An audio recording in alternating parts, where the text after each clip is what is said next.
क्या भाई, क्या क्या हो गया, क्या चेक कर रहे हो? अरे सुबह में जब खोल रहा था ना डोर, तो कर कर कर कर आवाज आ रहा था इधर से।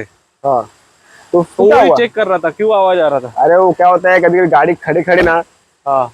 अगर उसमें से क्या होता है, उसमें वो रफनेस आ जाता है, रफनेस। तो क्या ओके। करना होता है, यहाँ पे या तेल डाल दो, ग्रीसिंग डाल दो, ग्रीस डाल दो। हाँ। ग्रीस डालो, यहाँ पे लगाओ, और ये आपका आवाज गायब। ओके। तो कोई मेजर काम नहीं है, बहुत छोटा काम है। कंटिन्यू। यहाँ पे यहाँ पे यहाँ पे आप ग्रीसिंग कर दो, यहाँ पे, इसके यहाँ पे ग्रीसिंग कर दो, आपका ये आवाज टोटली गायब हो जाएगा। तो ज़्यादा ऐसी कुछ आवाज आए तो ज़्यादा स्ट्रेस ना ले, आप अगर ग्रीसिंग करो, ऑयल करो, खत्म हो जाता है आवाज।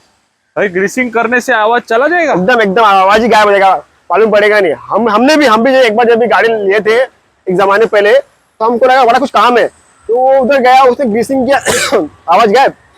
अच्छा है, मुझे तो लगा बहुत बड़ा काम रहेगा, मेरे को लगा डोर खराब हो गया, नया वाला नहीं नहीं नया नहीं, लगाना कुछ नहीं पड़ेगा। कुछ नहीं कुछ नहीं, एकदम एकदम गाड़ी आपका ओके है, सिर्फ आपको वो चेक करना है बस। ओके। और सब्सक्राइब करना ना भूले, please subscribe our channel, because we are working hard for our channel. So please subscribe and follow. ऐसे नए नए अपडेट्स के लिए ZRPM रॉयल ऑटो को सब्सक्राइब करो, लाइक करो और शेयर करो।